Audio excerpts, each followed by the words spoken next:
Thank you. I forgot how much fun you have at YTM. I hope you'll continue it for the next 2 weeks. That's what you want to do.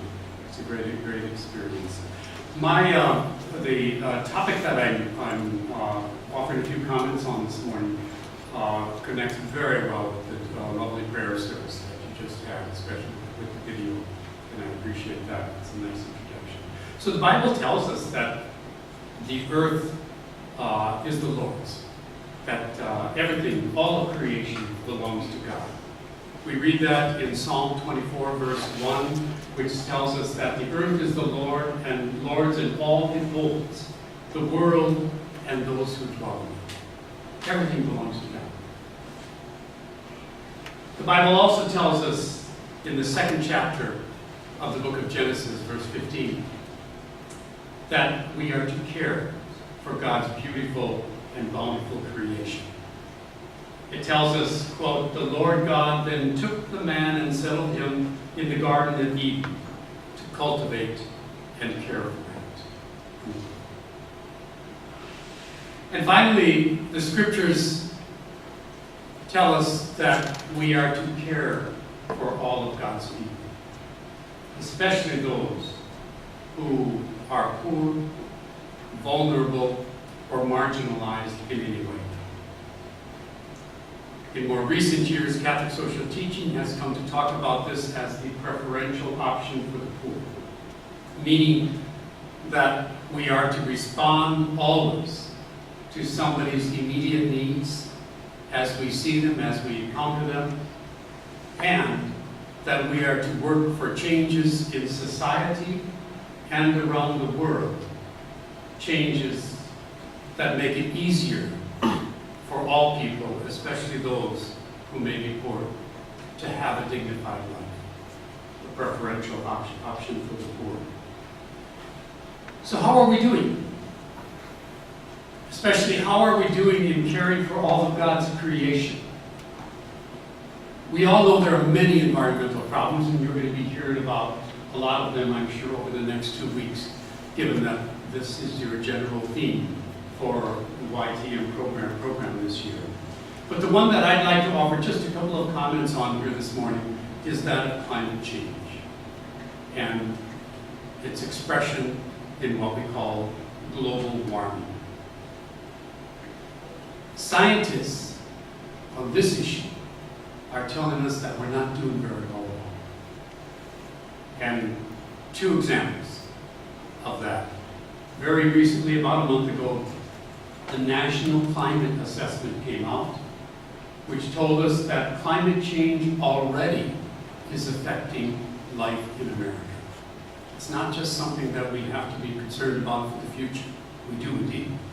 But we need to recognize, according to this scientific report, that it's already happening. The examples they give of that are heavier rains and flooding in the Northeast and the Midwest, here in the Midwest. More intense drought and wildfires in the Southwest, and warming temperatures throughout the nation. On the global scene, 2 studies, independent studies, one from NASA and another one from the University of Washington, made the point that the West Antarctica ice sheet is collapsing, and that this development likely is irreversible. This is the kind of development resulting from climate change, global warming, that is causing the rising sea levels, which are threatening coastal communities around the world.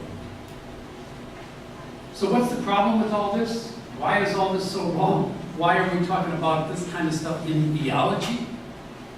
We could give a lot of reasons. But the most basic one is that Jesus Christ called us to love our neighbor. Our neighbor both here and on the other side of the world. Our neighbor living today, as you and I are, as well as our neighbor who is not yet born, those who are yet to come after us. And so if we are living in ways that create problems for future generations, this is not following Jesus' command to love our neighbors. If, for example, and to be very practical, we are using much more electricity than we need to, or if we are driving our cars much more than we need to, both of which contribute carbon dioxide to the atmosphere, which contributes to climate change, this is not the most loving way to be living. If we go on living expecting that somebody else will solve the problem, if I and people in my generation look out at you and say, oh, all these bright young minds here, surely one of you will come up with a solution to all this in the future, so I don't have to worry about it, I can go on living as I have been. This is not living in a most loving way. We have no right to put our future neighbors at risk or to gamble with their future. And likewise, if we're living in ways that cause problems, especially to people who are poor and vulnerable, we are not following Jesus' command to love our neighbor. We are not living in the most loving way. And that is happening today already with rising sea levels. Two examples. About a month ago, there was a report on the news about the Republic of Kiribati. You probably have never heard of the Republic of Kiribati. It's a nation, an island nation in the South Central Pacific with about 100,000 people. But they are faced with a very real prospect of their island being swamped by rising sea levels. They, however, have enough resources that they're able to buy about 6,000 acres of land in Fiji as a kind of a backup plan should they have to move people from their island. They had some resources. But there's another example. The Carteret Islands, not that far from the Republic of Kiribati, also in the South Pacific. Very, very poor, some would say very primitive people, about 1,000 people who have had to move already to a different land, Bougainville, a province of Papua New Guinea. I'd like to show you just a couple of minutes of a video that shows the beginning of their move and what people have to face when they're confronted with this kind of a situation resulting from climate change. This is from the video called Sun Come Up.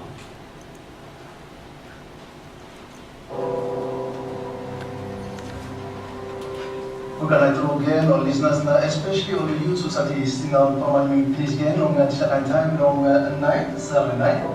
One time some of the youth society will make him on the people walk inside the region yet. This is poor people walking, thinking long making more people aware long the needs na what if something you don't come out from countries. You can just appear started the many people from countries long don't say or one can pass it. You can make people that come inside of the post. Em going para la thinking because future kami planning. Emi unsettled. At the rate and people go now island people sick. And by island sick pass or man by die pass Hungary. Many people by die pass Hungary. A recent report on global warming warned that entire cultures are at risk of being wiped out. Scientists predict that climate change will displace up to 50 million people. The Carteret Islands are disappearing into the ocean.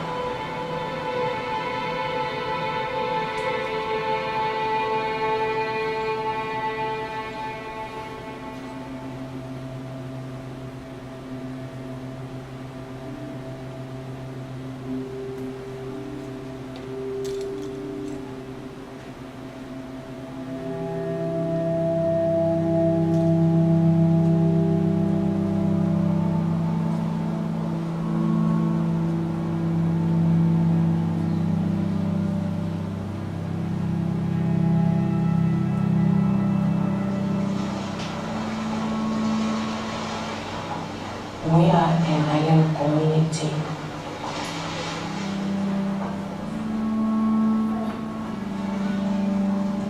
We have lived there for thousands of years.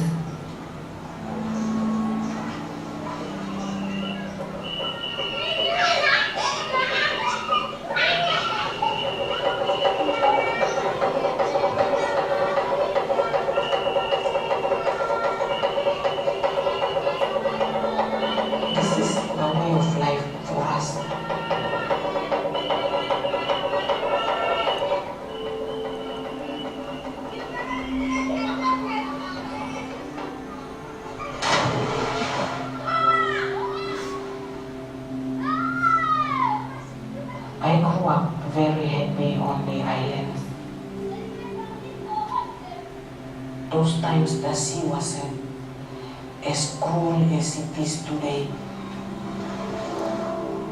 While I was a little boy, my very special thing was fishing with my spear on the reef. I'm losing the reef, I'm losing this happiness of the island. I'll be missing the sound of waves at night and I'll be listening to it no more.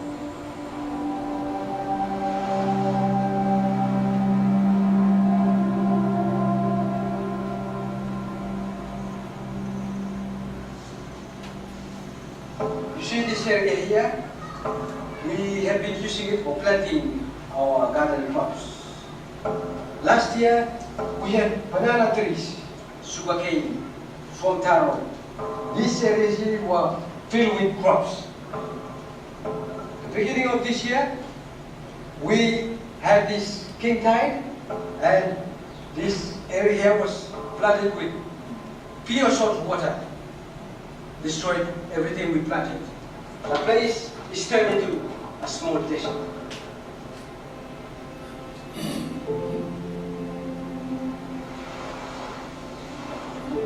We cannot stay here. Sea is rising up. This is one of the island. Everybody will be moved out. Moved to mainland.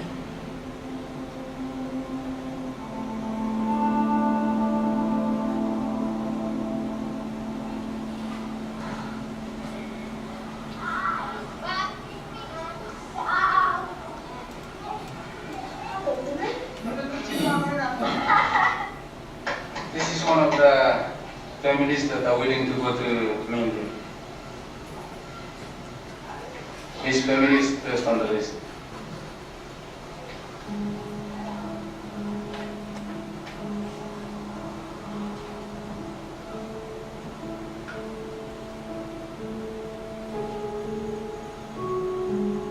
Missä velotin putsia en vai han tullut, giving nothing something. En dat staat in big line one in straight long display. The chiefs asked if I could help organize the movement of the Cartridge Islanders to mainland. If I can at least name 5 families, I know I have done something.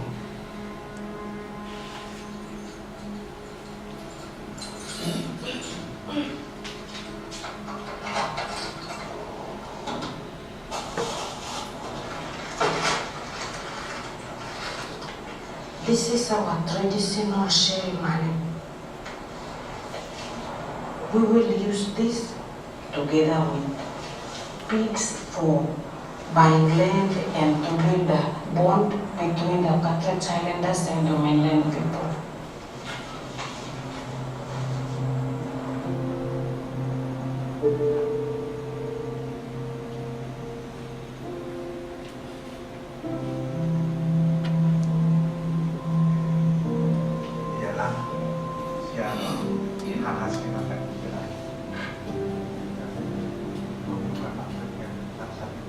People on the island are a bit afraid. We are sending our children across to the mainland where there has been fighting. În vostres lo desplotim puțin. Să ținem probleme să aflăm.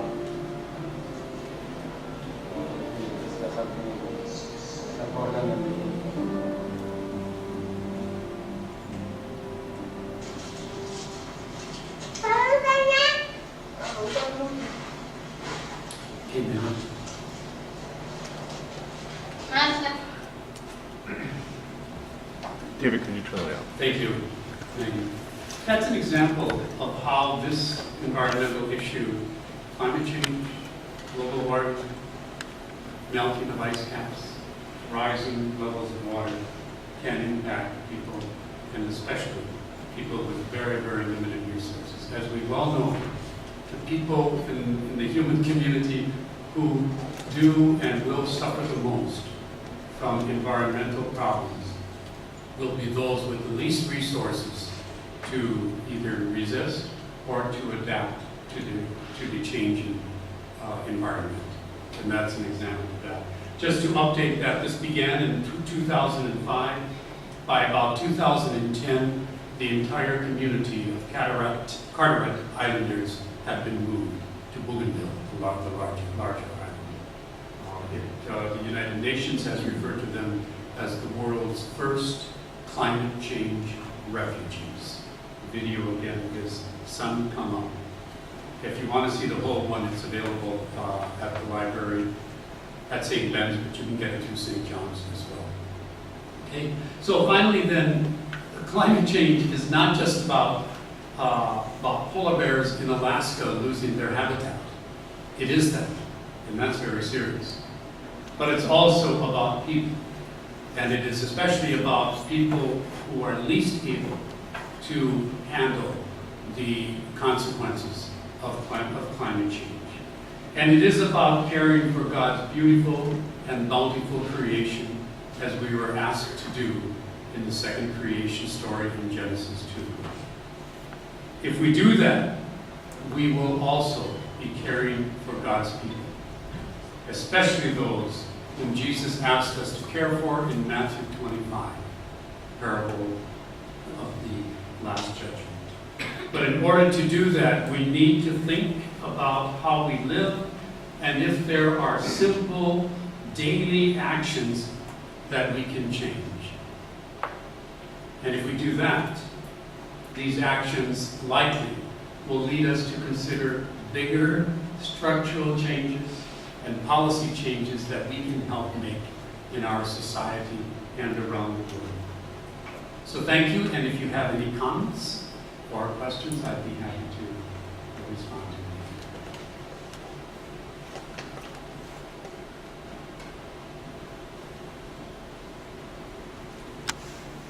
This is your chance to ask a preeminent theologian who deals with the environment and politics and voting questions that you have. So please feel free to ask questions or make comments.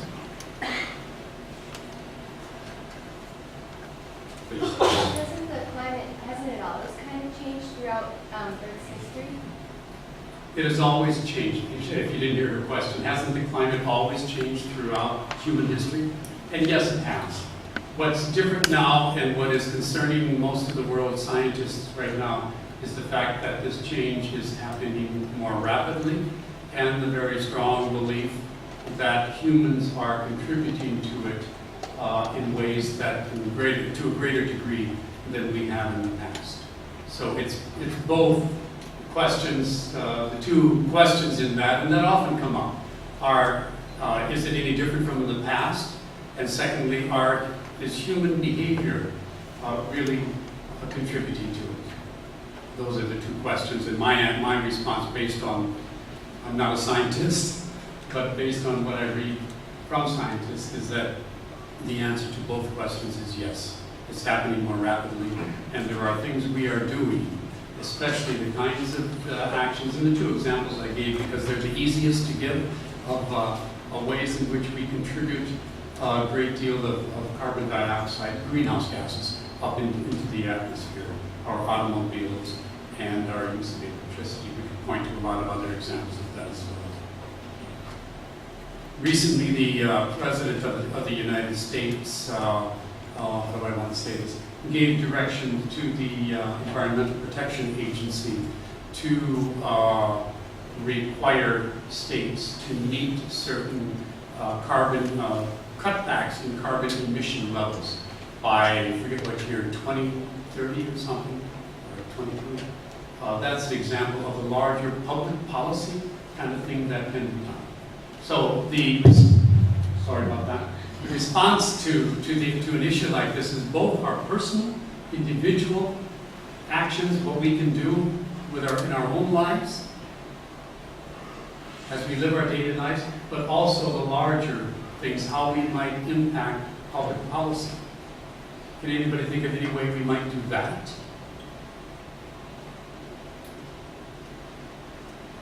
Is there any way we can change the way we use our fuel? Sure. Is there any way we can change the way we use our fuel and what kind of fuels we use? Some of that has to do with public policies on the state level, on the national level. That is correct. Well, we use natural resources like water, wind, and solar power. And solar power, okay. But we have Possibly put more research, effort, and funds into improving our use of wind, water, and solar power. They're not there yet. We can't go completely that way, but we could do more to move in that direction.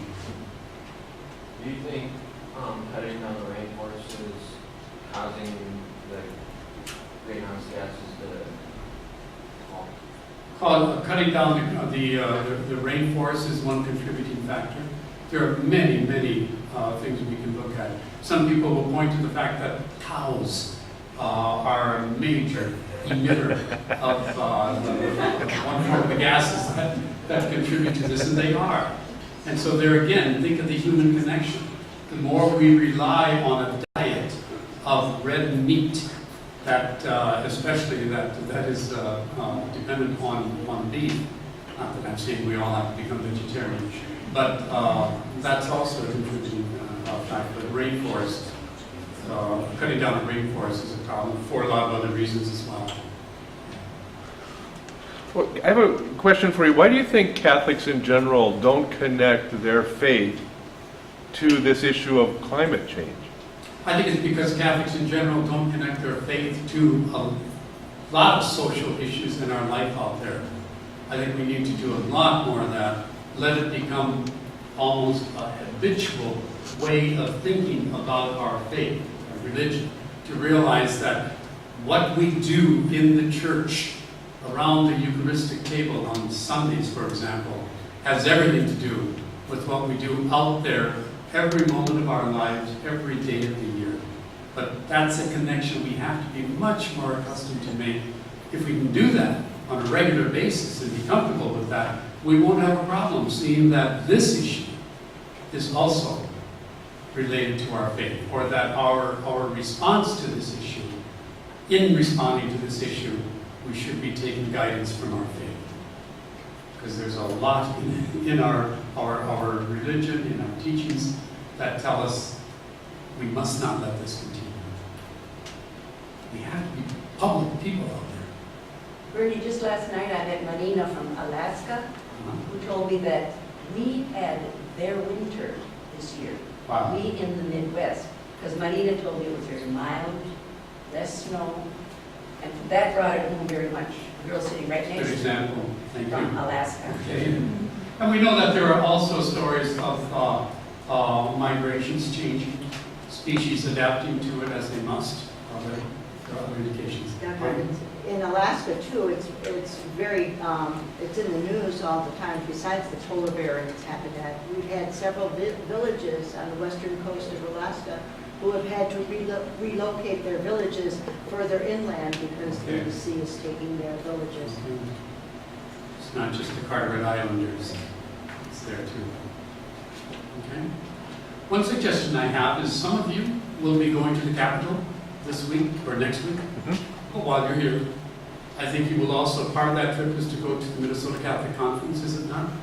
Ask them, what are they doing to help educate and advocate for policies that would address climate change here on the state level. That's the kind of pressing and questioning we should always be doing, both with the politicians and with the leaders of church organizations that are in this business of trying to make our public more, trying to make our faith more public. I think I need to end here, do I? All right, thank you all very much, and thank you for being here.